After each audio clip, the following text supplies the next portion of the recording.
Hello students, I am Akshadesh Pandey and welcome to the biology class. So today we will be looking into the third class on the cell division and the cell cycle. And in this particular class we will be mainly focusing and discussing on the chapter that is the main part we'll be discussing, that is the meiosis. Okay, and also we will look into the significance of meiosis. And here we will be trying to look into quite detailed aspects on the meiosis. In our last class we had mainly engaged the discussion on the mitosis, and we had discussed what are the things that or events that actually happen in the mitosis. So let's begin our discussion. We all know that gametes are actually derived from the diploid cells, okay? And these diploid cells, we call them as the germ cells, okay? They are mainly called as the germ cells. And the germ cells are actually diploid in nature. They're mainly diploid in nature. Now, they are diploid in the sense the genetic content will be mainly twice, hence the number of content will be twice, that is the 2n what we refer, okay? But however, these germ cells which are diploid in nature ultimately undergo a series of cell division to give us the gametes. And these gametes are mainly haploid in nature. They are haploid in nature. It means that they contain the half the number of chromosomes of the diploid cells. That is, we write it as n over here. Okay. For example, in the case of the germ cells of the humans, the number of chromosomes you find is 46 number of chromosomes. But however, the number of chromosomes in the gametes, that is egg or sperm, you see that it is going to be around 23. So you can see that the 23 number of chromosome is exactly half of that of the 46 number, right? Yes. So the germ cells, remember that they are mainly diploid in nature.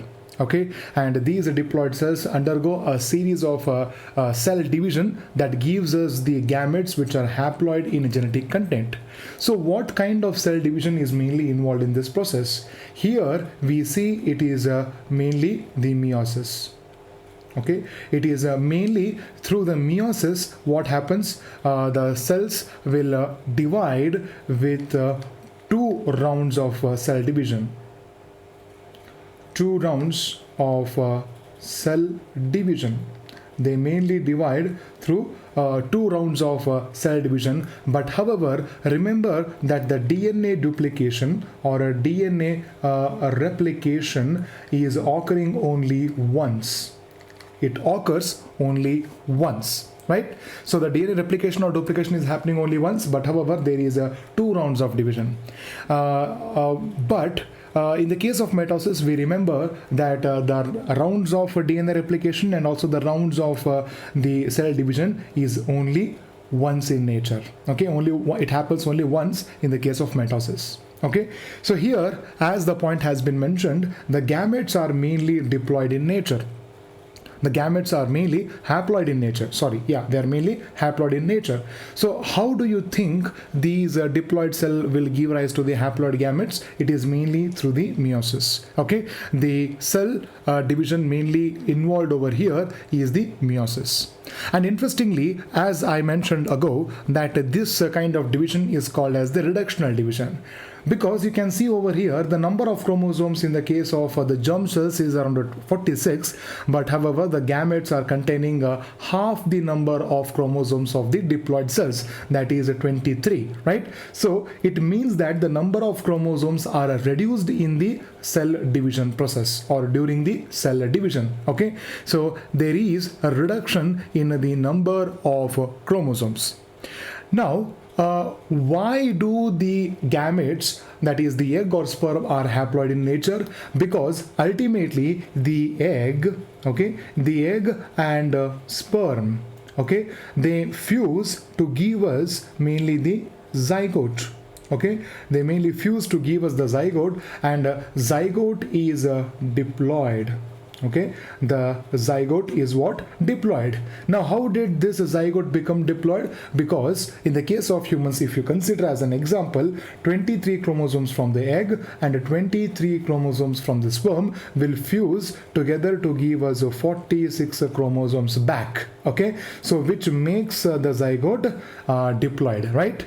So that is why we can say that to produce a diploid organism in the successful fertilization, the gametes should be haploid in nature in the first place. Okay, if the gametes are haploid, then what happens? You can see that these sperm and egg can fuse to give us a diploid zygote. Okay, the haploid gametes mainly fuse to form the diploid organisms. Okay, so hence we can say that this is mainly resulting in the restoring of the ploidy condition. Okay, ploidy means what? Here it is a haploid, the sperm is also haploid. Finally, we can see that the zygote is also what? Now it is a diploid, right? So it is coming back to diploid condition, which we call it as a restoring of the ploidy. Okay, ploidy we are mainly referring to the chromosome number or genetic content. That is the term ploidy mainly means. Now, the salient feature of the meiosis is that you see there are two rounds of nuclear and cell division. Okay, what we can say, it is the cytoplasm, what I mean to say. Okay, it is mainly 2 times the cytoplasm divides and 2 times the nuclear divides. Okay, nucleus divides. But however, during these 2 rounds of nuclear division, only once the DNA duplication occurs. Okay, it means that the S phase, okay, the S phase occurs, okay, the S phase occurs only once. Okay, the S phase occurs only once. Okay, so that is what we mean by 1 round of DNA duplication. Now we can look into the actual what we can say, the division of meiosis, because as we have mentioned over here, there is 2 rounds of cell division. 2 times the cell actually undergoes the division. It means that the meiosis is actually having what we can say, 2 rounds of cell division. So here we are having the first one, that is the meiosis 1, and next one is having the meiosis 2. So the first round of cell division is called as the meiosis 1. After meiosis 1, what happens? There is an interphase. Okay, and interestingly, the interphase that is present before the meiosis 2, there is no nuclear duplication occurring over here. Okay, there is no nuclear duplication. Whatever the duplication has been occurred, it actually occurs in the interphase before the meiosis 1 actually begins. Okay, as we have mentioned over here, let me write this point, that the what we can say, interphase of the meiosis 1. Okay, only in the interface of the meiosis 1 you can see that DNA duplication occurs. Okay, but remember that the interface that is occurring before the meiosis 2 doesn't have DNA duplication. Okay, yes, it means that the DNA duplication that has occurred, it has occurred in the interface that is occurring before the meiosis 1 only. Okay, the DNA duplication will not occur during the interface of the meiosis 2. Okay, so before the meiosis 1 is started, you find a stage that is the interphase, and during that interphase only what you see, the DNA is duplicated. After the meiosis 1, there will be meiosis 2, but interestingly, in the interface of the meiosis 2, or the interface that is going to start before the meiosis 2, you don't see any kind of DNA duplication occurring over there. That is the point we are trying to tell you here. Okay, yes. So let us look into the subdivisions of the meiosis 1. So the meiosis 1, like the mitosis, is classified in the same way. The first one we are having is the prophase 1, next one we are having is the metaphase 1, the next one we are having is the anaphase 1, and finally we are having is the telophase 1, right? So like in the case of mitosis, we also classify it as a prophase 1, metaphase 1, anaphase 1, and telophase 1. Why do we give the Roman numeral 1 for every stage of the meiosis 1? It is mainly because these are the stages that are occurring in the first meiotic division. Hence we say it as prophase 1, metaphase 1, anaphase 1, telophase 1. Yes, that is the point we have clarified. Now interestingly, you also see that the prophase 1 is the longest phase, and this phase itself is again classified into different what we can say categories. Okay, you see different event occurring in the prophase 1. Okay, the first one we can see over here is the leptotin, next is the zygote, and the next is the patchatin, next is diplotin, and finally we are having is the diakinesis. Okay, so these are actually the subdivisions or sub-events that actually occur in the prophase 1. Okay, but metaphase 1, anaphase 1, telophase 1, there is no such kind of event occurring over there. Exactly. Now, similarly in the case of meiosis 1, even in the case of meiosis 2, you will see that there is again prophase 2, metaphase 2, and the next one we are having is the anaphase 2, and finally we are having is the telophase 2. So again, these stages are occurring in the second round of meiotic division. Hence, they are called as prophase 2, metaphase 2, anaphase 2, and telophase 2. Right? Yes. So now, we said that in the case of meiosis, the salient feature is that there is a 2 round of nuclear division and also cell division, and a 1 round of DNA duplication. But here, we missed one important point, that is variation. Meiosis, okay, meiosis mainly is responsible for variation.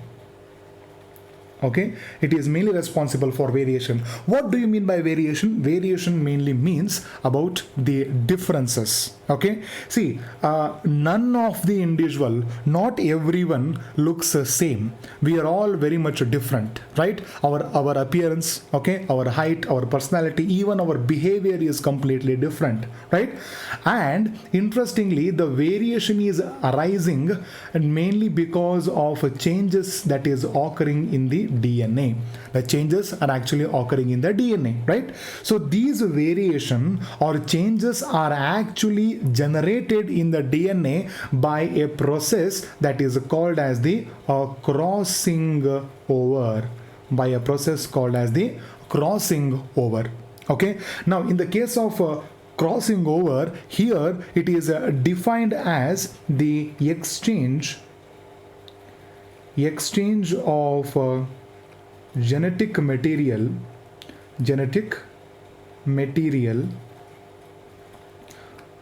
between the non-sister chromatids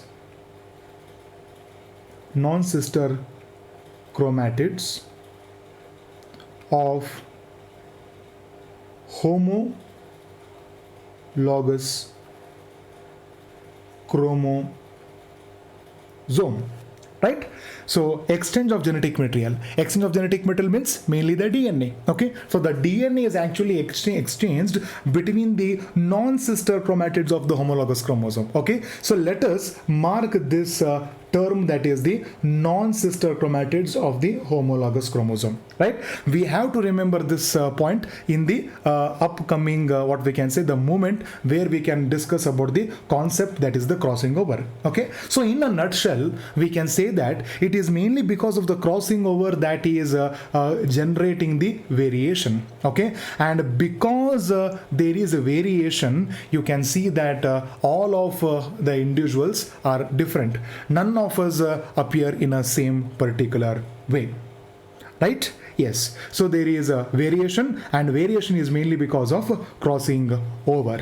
Okay, and remember, we also say that sexual reproduction is responsible for variation. Okay, now sexual reproduction mainly involves the formation of or the fusion of the gametes. Okay, so during the production of gametes, these variations are actually generated. Okay, and one mechanism, one way how these what we can say the variation is generated is mainly through the crossing over, right? Yes. So now, so this is also a salient feature of the meiosis, that is crossing over and variation are the what we can say salient features of the meiosis. So what we can do now is let us begin our discussion with the meiosis. So here we are actually having the schematic representation of all these events that are actually occurring over here, a diagrammatic representation over here. So let me write down first quite clearly what is going on. So we will first begin our discussion on the meiosis 1. Okay, on the meiosis 1. In the meiosis 1, we are mainly going to discuss about the prophase 1, right? Yes. So now we know that the prophase 1 itself is divisible into the respective stages as we had mentioned just a moment ago. The first stage is called as the leptotene. Okay, the next one is called as the zygote, right? The next one is called as the Patchatin. Okay, it is called as the Patchatin or Patchatin, right? The next one we are having is the diplotene. And finally we are having that is the diakinesis. Okay, the last one we are having is the diakinesis. So these are the what we can say various stages of the prophase 1. Okay, so now what happens in the prophase 1?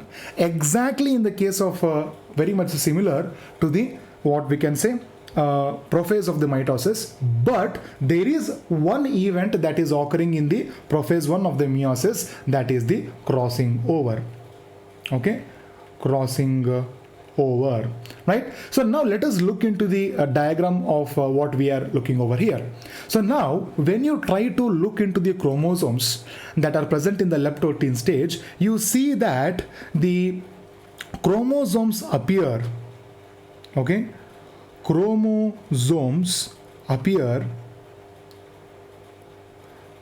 like bead on a string.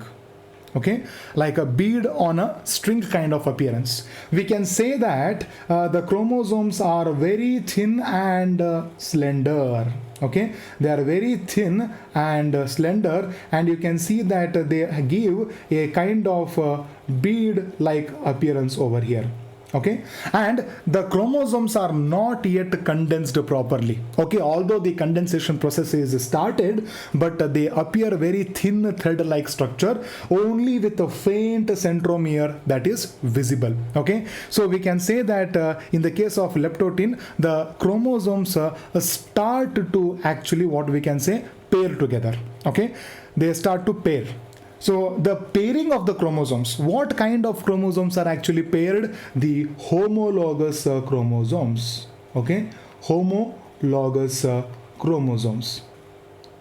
Homologous chromosomes. Now what do we mean by the term homologous chromosomes? See, let us assume that we are having 23 pairs of chromosome. Okay, human body, mainly the gametes or any cell, any diploid cell, if you consider, we say that there are 46 number of chromosomes, but if you want to speak in the term of pair, we say it is around 23 pairs of chromosomes, right? We say that it is mainly having 23 pairs of chromosomes. So among this, let us take the first pair.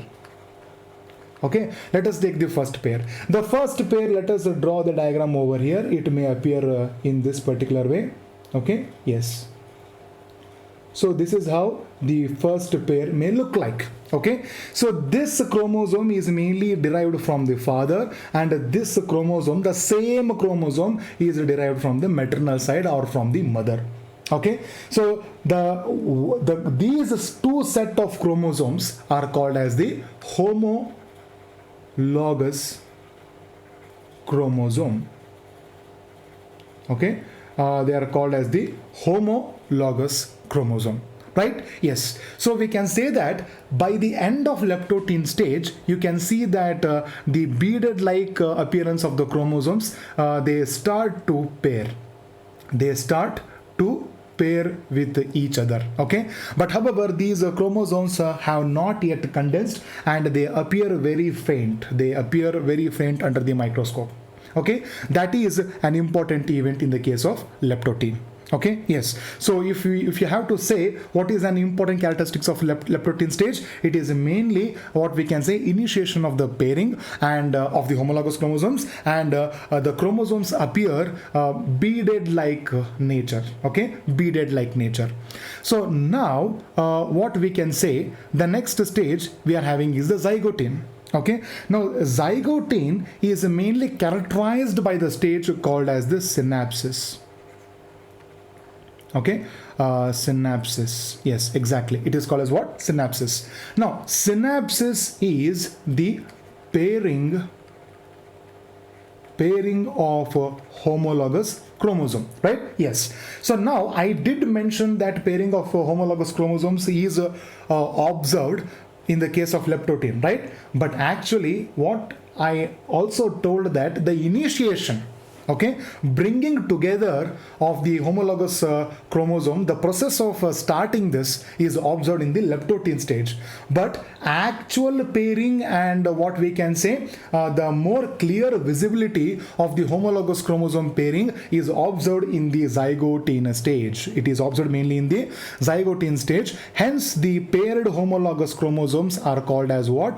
Synapsis. They are called as what? Synapsis. Okay, and we also have another structure called as the bivalent. Okay, bivalent or tetrad. It is also called as what? Bivalent or tetrad, right? So the both homologous chromosomes, okay, if you consider all the chromatids, sorry, not sister chromatids, okay, pardon for that, all the 4 chromatids if you consider, then this is called as the bivalent, okay, or also called as the tetrad. Now, in the case of zygote, you also see that there is initiation or a starting of a structure, formation of a structure called as the synaptonemal complex. Okay, synaptonemal complex. Yes. Now, interestingly, the function of the synaptonemal complex is not yet known properly. But what it is suggested that in the case of the synaptonemal complex, it is mainly involved in holding the homologous chromosomes together properly. Okay, it is mainly involved in holding this in what we can say homologous chromosome together properly. The line what I have drawn over here, we can say that it is actually the synaptonemal complex. It can be called as what? The synaptonemal complex. Right? Yes. So we can say that the synaptonemal complex construction starts during the what we can say zygote stage. Remember that, okay? But however, the salient feature, the most important feature of the homologous, what we can say, the zygote is the synapsis or the pairing of the homologous chromosomes, okay? And this paired homologous chromosome, all chromatids, they are called as the bivalent in nature, okay? It's called as what? Bivalent in nature. Now, the next stage we are having is the Patchatin. Okay. Now, in the case of Patchatin, as they have mentioned in the diagram, that it is mainly characterized by the structure more clearly visible. The structure is more clearly visible. That is the synaptonemal complex. Okay.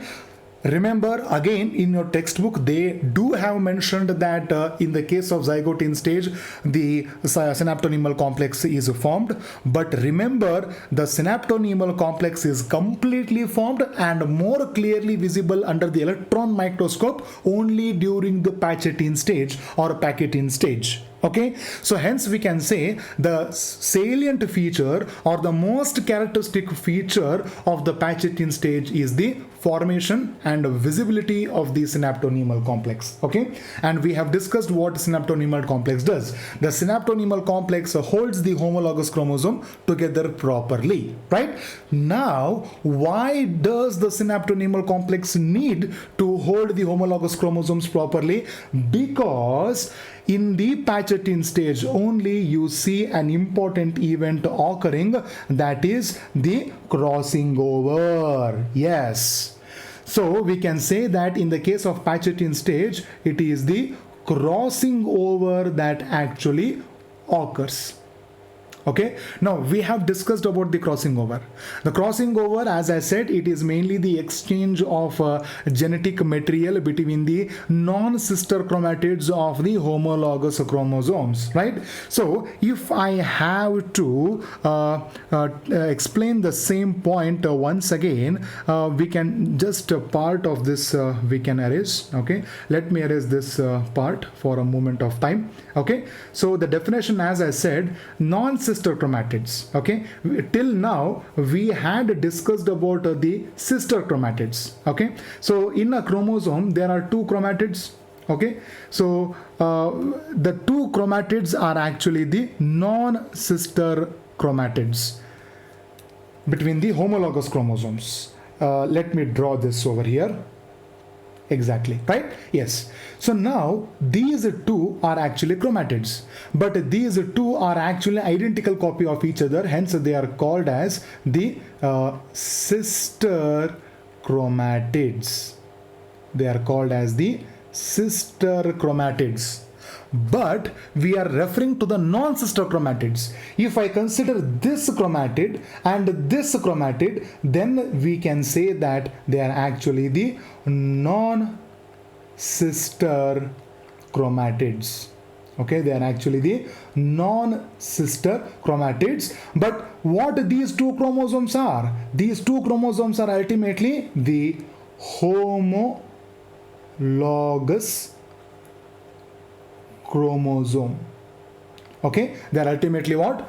Homologous chromosomes. Okay, so we can say that some part of this chromosome is coming over here and some part of this chromosome is coming over here. The part of the sister chromatid is coming over here. Non-sister chromatid is actually coming over here. So this exchange that you are looking over here is actually called as the crossing over, and this is the event that is responsible for the creation of a variation. Okay, this is the event that is mainly contributing for the variation, and hence we can say crossing over is mainly occurring in which stage? It is mainly occurring in the Patchatin stage. Okay, now interestingly, the crossing over is also a enzymatic process. It is mediated by an enzyme. Okay, because you have to basically cut this part of the chromosome and also this part of the chromosome, and they have to be joined back. Okay, so now the enzyme that is involved in cutting or removing or completely exchange of this genetic material is done by the process of crossing over is mainly done by an enzyme called as the recombinase. The name itself indicates. Okay, it is mainly the recombinase. Okay, so now this process of crossing over, okay, the process of crossing over is called as the recombination. Okay, so now you people will be studying about the recombination, linkage and recombination more clearly in the principles of inheritance and variation. Okay, but in a nutshell, if I have to define about the recombination, I can say that generation of non-parental genotypes. Okay, which means that formation or a generation of the genotypes which are apart or different than that of the parental genotype, then it is called as the recombination. Okay, yes. So the recombination is ultimately because of the crossing over, and as we have mentioned, the crossing over is an event that is happening in which stage? Patchatin stage. Okay, remember the clear visibility of the synaptonemal complex and formation or exchange of genetic material between the what we can say non-sister chromatids of the homologous chromosome chromosome, that is the crossing over, is occurring in the Patchatin stage. Okay, but in the case of Zygote stage, remember that we can say synapses. Okay, synapses and a tetrad. Okay, visibility of tetrad and synapses are the characteristic nature of the zygote, and a string, a bead on a string like appearance of the chromosomes is observed in the leptotin stage. Right? Yes. So I hope I have what we can say discussed about it is clear about these points what we have mentioned over here, right? Yes. So now let us look into the next stage, that is called as the diplotin stage. Now diplotin stage is mainly characterized by an what we can say structure called as the chiasmeter. Okay, now what do you mean by chiasmeter? See, as I said that there is a crossing over, okay, there is exchange of genetic material. So what happens is that a part of the chromatid, okay, of one chromosome, and similarly the chromatid of the homologous chromosome, okay, yes, they appear in this particular fashion under the microscope. Okay, so if you observe this closely, it looks like an X-like structure. Okay, X-like structure, and this X-like structure is called as the chiasmeter.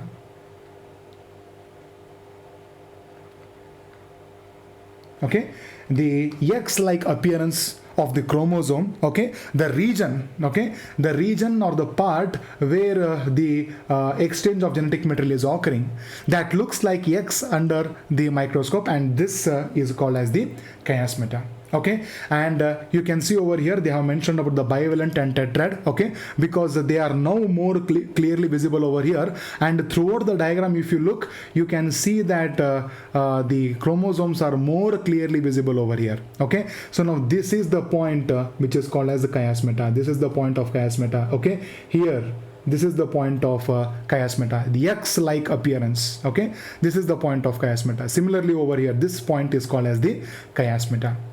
Okay, yes. So we can say that chiasmeter is the characteristic or salient feature of the diplotin stage. Now interestingly, in the case of oocytes of vertebrates, okay, oocytes of vertebrates, including we can say humans, okay, the oocytes of the vertebrates are actually stopped, okay, or we can say arrested. The term arrested and stopped both mean the same. Okay, so it is observed that especially the oocytes are arrested or stopped in the diplotin stage. Okay, so which means that the egg actually starts the meiotic division, but however, even if before it completes the first meiotic division itself, it is stopped in the prophase 1. Okay, so in which stage the oocytes are actually stopped? It is mainly the diplotin stage of the prophase 1. Okay, so remember that the oocytes of certain vertebrates, but including humans, they are mainly stopped in the or arrested in the diplotin stage. Right, the last stage we are having is the diakinesis, and the diakinesis is mainly characterized by the terminalization. Okay, it is mainly characterized by the event called as terminalization, where this part starts to come, the X chiasmeter part, they starts to move towards the last part, that is the terminal part of the chromosome. Okay, so initially we can say they are actually appearing in this particular way. Okay, but at the moment they return into diakinesis, the sister chromatids will be appearing in this particular way. This is what I am showing over here. Okay, yes. So this moment, this point is called as the terminalization. Okay, yes. This is what you can see. So this what I have drawn over here is the terminalization. Okay, the sister chromatids start to slide away. The chromatids between the homologous chromosome, which have been attached looking like an X region, now they start to slide away and reach to the terminal point of the attachment of the chromatids. You can see that this region, this point is called as the terminalization. And finally, now you can see that the nuclear envelope starts to disintegrate completely. Okay, so by the end of diakinesis, complete disintegration of we can say the nuclear envelope, this is called as the nuclear envelope, starts to disintegrate, and all the associated structures along with the nuclear envelope, that is the endomembrane system, that is the ER, and the next one we are having is the lysosomes, Golgi apparatus, they also start to disappear. Even the nucleolus also starts to disappear, right? So this is mainly about the prophase 1. So whatever we have discussed over here, prophase 1. So from now on, it is going to be very easy for our discussion, right? So now let us look into the next stage, that is the metaphase. Okay, metaphase 2. Okay, so in metaphase 2, what happens is that we can, yeah, let me write it over here. Metaphase okay 2, right? Now the homologous chromosomes, chromosomes are in metaphase plate. Yes, metaphase plate, right? So if you have to visualize this event in the, what we can say, diagrammatically, you can see that the chromosomes are in this particular way. Okay, let us I will just draw only 2 chromosomes. Yeah, yet they are having still contact with each other. Okay, and this is one cell. Okay, and you can see that centromeres or centrosomes have actually duplicated by the end of the prophase 1, or in the S phase itself actually. Okay, and the spindle asters are attached to the kinetochores. Okay, yes, so this is how it actually looks like, right? So these two are actually the homologous chromosomes, right? So the chromosomes are actually attached, are mainly present in the metaphase plate, equatorial plane. Similarly, in the case of mitosis. Okay, so the chromosomes are now completely condensed. Okay, and the homologous chromosomes are present in the metaphase plate, or the equatorial plate, or a region of the cell. The next stage automatically we get is the anaphase. Now here we are having is the, sorry, this is metaphase 1, right? So similarly anaphase 1. Now anaphase 1, in the case of what we can say anaphase of the mitosis, you see that there is a splitting of sister chromatids. But however, here you see that separation, okay, it is mainly separation of homologous chromosomes. Okay, we can say that the homologous chromosomes are completely separated. It means that you can see the next stage, if I'm going to draw it diagrammatically, what happens here we are having is the centromere, okay, and this is centromere, and one chromosome is coming at one region, okay, and one chromosome is coming at another region, right? So you can see that the whole chromosome itself is being separated, but the sister chromatids are actually intact over here, right? So you can see that the separation of the homologous chromosomes mainly occur in the anaphase 1. So like in the case of telophase of the mitosis, similarly in the case of telophase 1, what happens? The ultimately the 2 cells are formed. Okay, 2 cells are formed. Again the nucleus is formed. Okay, that is nuclear envelope is reformed. Okay, is again reformed, and finally you also get the Golgi apparatus, okay, ER, okay, and lysosomes, even they are also reappeared. Yes, so you can see that now this is containing one chromosome, this is containing one chromosome, right? So before the event of telophase and anaphase, how many number of chromosomes you were actually having at metaphase? There were 2 chromosomes over here, right? But however, you can see that now there is only one chromosome in this cell and one chromosome. Of course, I have shown it in the form of dot because it is a telophase, okay? But if I have to show it over here, okay, one chromosome in one cell and one chromosome in another cell, right? So you can see that the number of chromosome is actually now reduced, right? So here it was 2, now it is only 1 chromosome here and 1 chromosome here. So the number has reduced from 2 chromosomes to only 1 chromosome. So I hope, I hope the points are quite, what we can say, clear over here.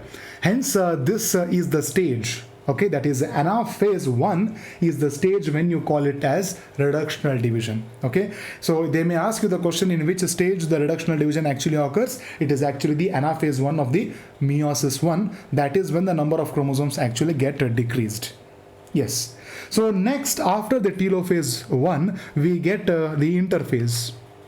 Okay, now this interphase is actually a gap phase between what we can say meiosis 1 and meiosis 2. But interestingly, in this particular stage, there is no DNA duplication. Okay, there is no DNA duplication, because the DNA duplication has already occurred even before the meiosis 1 actually had started. Right? Yes. So we can say that there is no DNA duplication. Again, there is a growth in the cell, and now it actually enters into the next round of division, that is the meiosis 2. It actually enters into what? Meiosis 2. Right? Now, in the case of meiosis 2, it is also called as equational. Okay? It is also called as equational division, because it is very much similar to what we can say mitosis. Okay, why?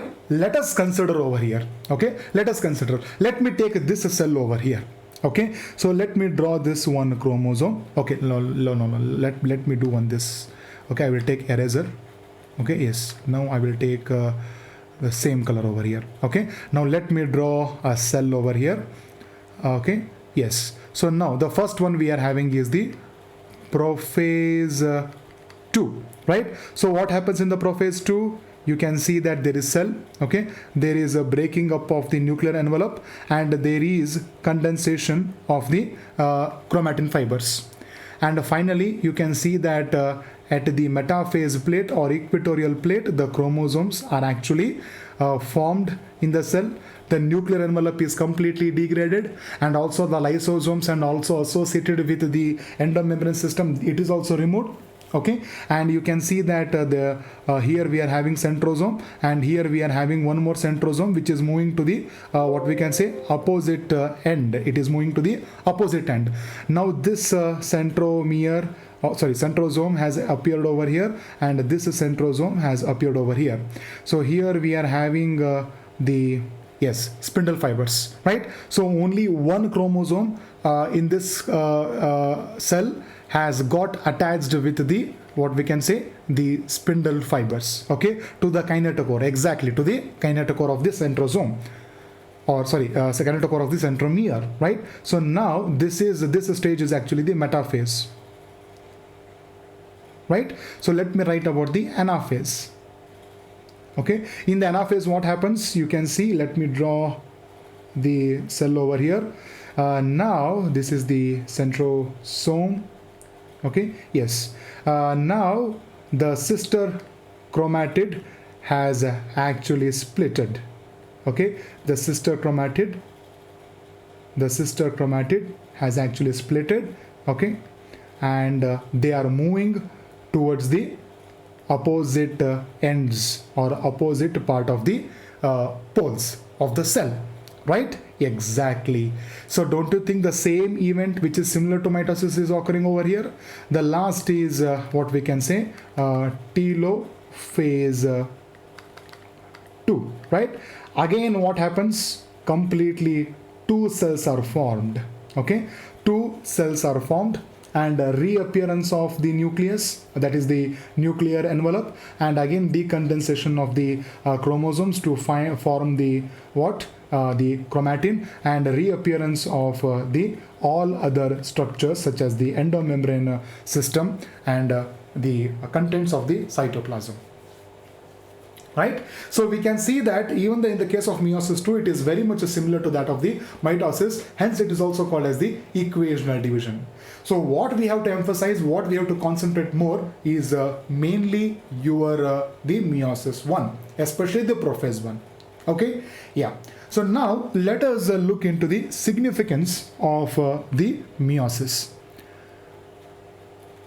Significance. Okay, now what is the significance of meiosis? Now the main significance of meiosis is that they play, okay, they mainly play the role in gamete formation. Okay, they mainly play the role in the gamete formation. Yes, that is the only significance of your meiosis. Okay, significance of meiosis. It is mainly playing an important role in the gamete formation. Okay, because ultimately the germ cells, they are diploid in nature, right? These diploid germ cells undergo the meiotic division to give us haploid gametes. They mainly give us the haploid gametes. So this is what you mean by the significance of the meiosis. They are completely involved in the formation of gametes, and that is what they are involved with, right? So in a nutshell, we can say that they are mainly involved in the formation of gametes, because these gametes fuse to mainly give us the diploid zygote. Okay, they mainly give us the diploid zygote, and we can say it is leading to a restoration of ploidy. This is what we had discussed in the earlier part of the chapter. Okay, yeah. So I thought of telling only this one point for your significance of meiosis, right? Yeah, because this is the most important point. Hence, I discussed only this point over here. So as I had said in the last or first part of some of the classes, that let us look into some of the previously appeared NEET question. Okay, don't worry. You may be thinking that why I'm not solving the questions from the discussion part what we have done now, because there are some questions that are going to appear while discussing the previous NEET questions that have appeared on the meiosis. Okay, so I will be discussing that part over there, and I think you will get idea what kind of questions from the meiosis are going to appear. Okay, because we are having 1 hour of timing and all constraints, so I can say that we have to cover the whole class in this particular span of time. Okay, so let us directly begin from the previously appeared NEET questions on the cell unit. Okay, which means we will be discussing about the cell, the unit of life, biomolecules, and also your the what we can say the cell division and cell cycle, right? Yes. So let us look into the first question. The cells in the G0 phase exit the cell cycle, enter the cell cycle, suspend the cell cycle, and terminate the cell cycle. Okay, so I have directly taken the snapshot from the question paper itself, digital copy of the the question paper. I did not what we can say take time in typing the questions again. It is sufficient, I can say.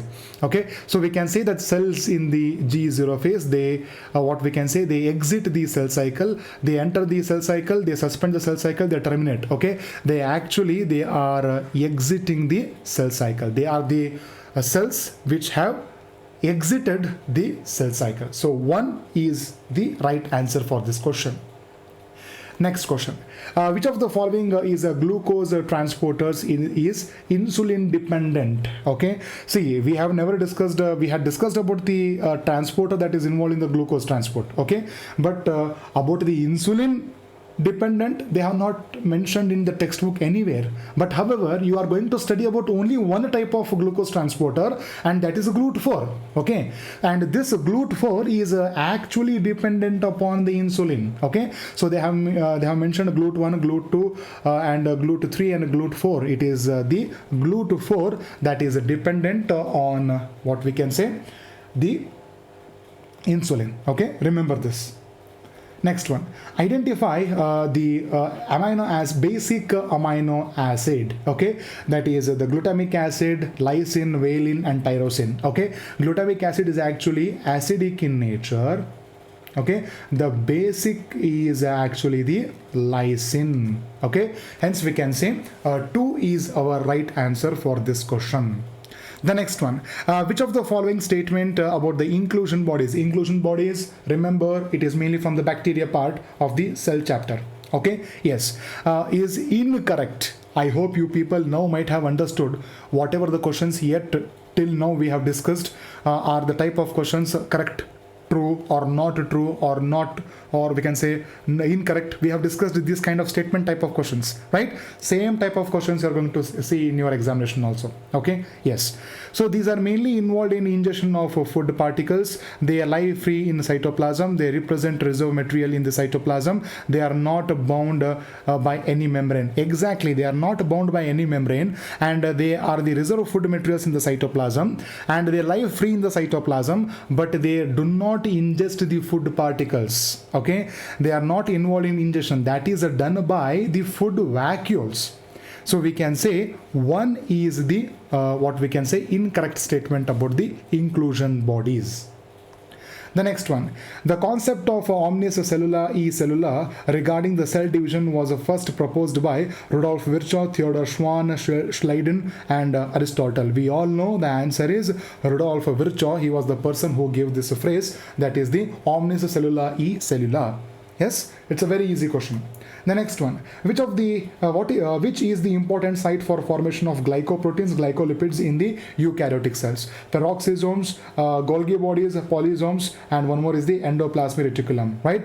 We know it is mainly the Golgi bodies that are involved in the what we can say formation or synthesis of the glycoproteins and the glycolipids. So 2 is the right answer over here. The next question, match the following. Okay, now this is mainly from the biomolecule chapter. Okay, inhibitor of catalytic activity. Next is possesses peptide bonds. Next is a cell wall material in the fungi, and next is the secondary metabolite. Okay, so now you can see that the secondary metabolite and the column 2 we are having is ricin, malonate, chitin, and collagen. Okay, so you can see that the secondary metabolite is actually the ricin. Okay, now cell wall material is fungi, it is mainly the chitin, so 3 is C only, right? Now possesses peptide bond is mainly your collagen, and remaining is what? Inhibitor of catalytic activity means what? Malonate for succinate dehydrogenase. We have discussed this as an example, right? So this is going to be your A, right? So now try to match which of the following is very much similar to what we have written over here.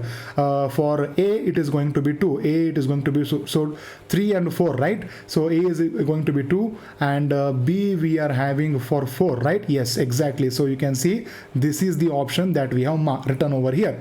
So 4 is the right answer for this question. The next one, the dissolution of synaptonemal complex occurs during zygote, diplotin, leptotin, patchatin. Okay, dissolution. Dissolution means mainly the removal of the synaptonemal complex. Okay, so you can see that it is completely removed during the diplotin stage. Okay, during the diplotin stage. Okay, because during the leptotin is not yet formed. Okay, patchatin it is actually formed. Okay, and zygotin is mainly the pairing. So hence we can say a dissolution or removal is actually occurring during the diplotin stage. The next one, identify the substances having the glycosidic bond and a peptide bond respectively in their structure. Okay, glycerol, trypsin. Okay, trypsin is actually having the peptide bond, but glycosidic bond is not found in the case of the glycerol. Cellulose and lecithin. Lecithin is actually a what we can say phospholipid, right? Cellulose is actually having the glycosidic bond. Now inulin and insulin. Inulin is actually a polymer of fructose. It is having the glycosidic bond. Insulin is actually a protein. It is having peptide bond. Hence 3 is going to be our answer.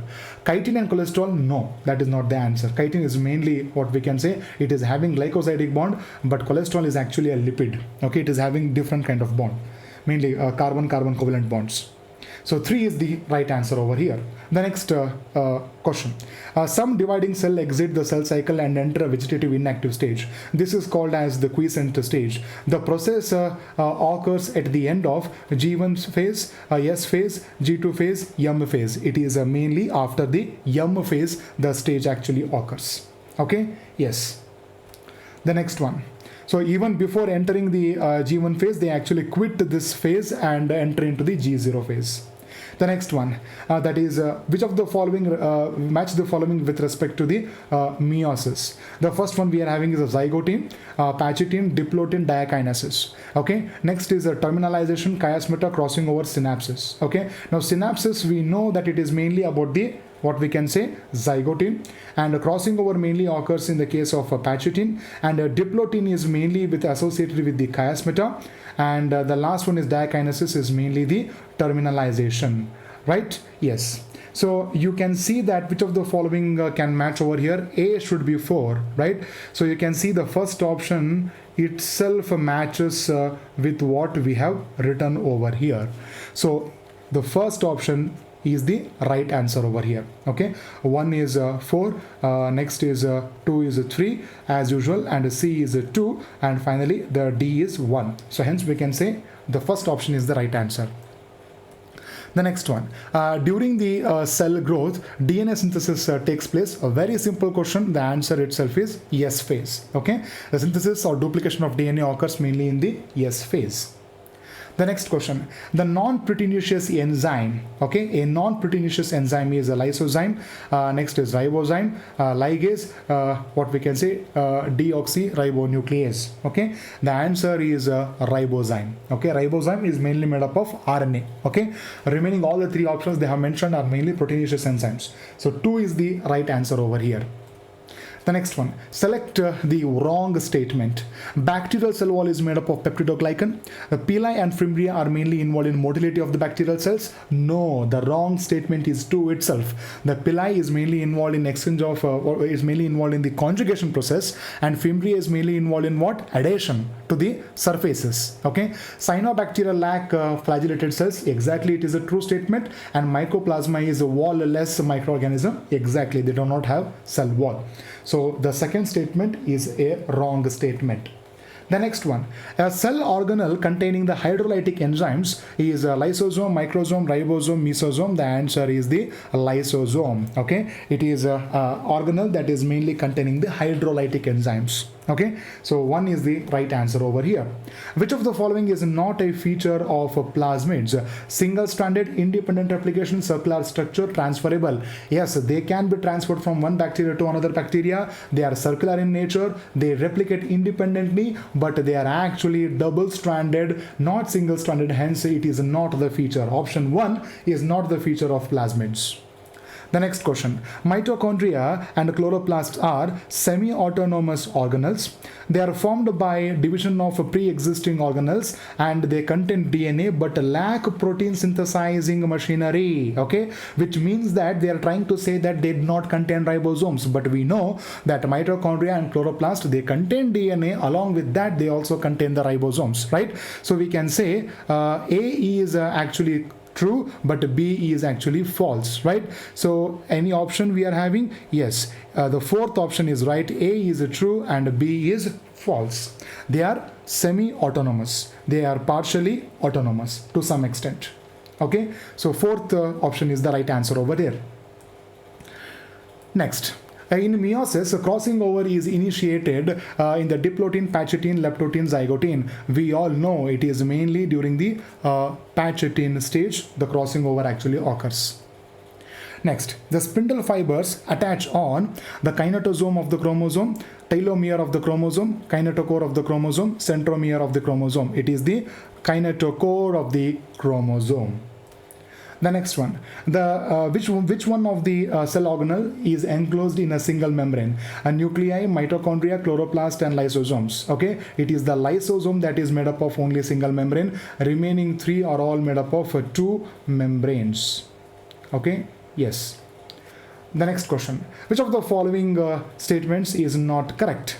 Lysosomes have numerous hydrolytic enzymes. Yes, they have. The hydrolytic enzymes of the lysosomes are active under acidic pH. Exactly. Lysosomes are membrane-bound structures. It is also true. Lysosomes are formed by the process of packaging in the endoplasmic reticulum. No, they are actually formed at the packaging by the Golgi apparatus. Yes.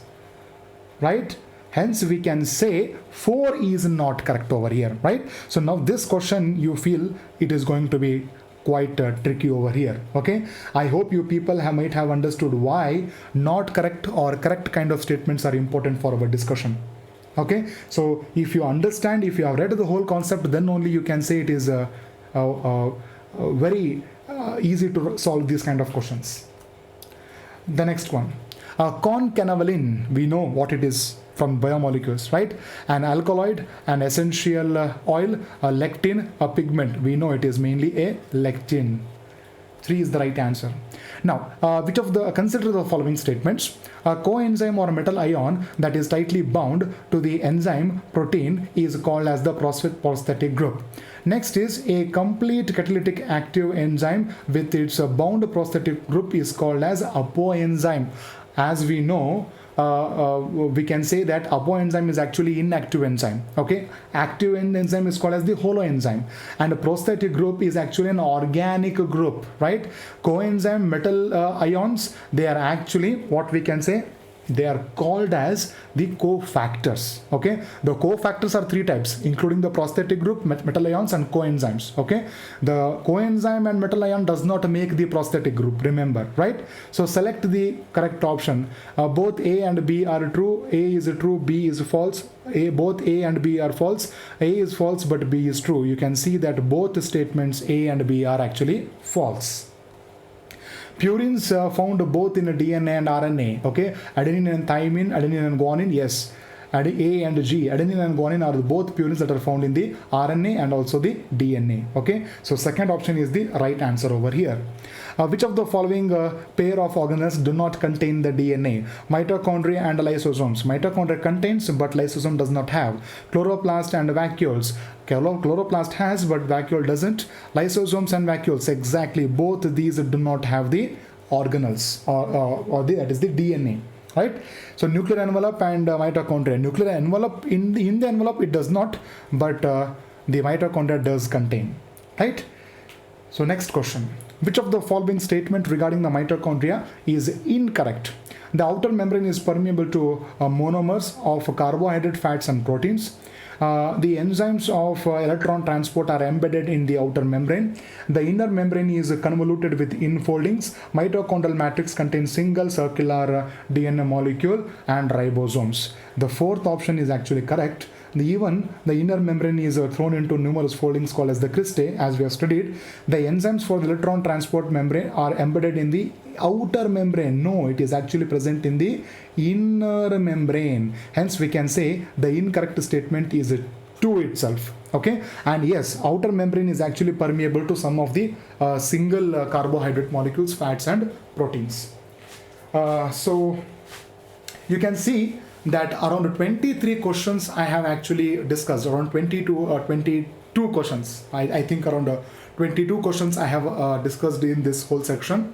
Okay, and you can see that generally the questions that have appeared is more from the cell chapter than the biomolecules or than that of the cell division. Okay, so you can say that the most important chapter from all these 3 are actually your cell chapter, that is cell, the unit of life, right? So I guess we have finished this whole unit, that is a cell unit. Okay, so what you people can do is as usual start solving more and more questions. Okay, thank you.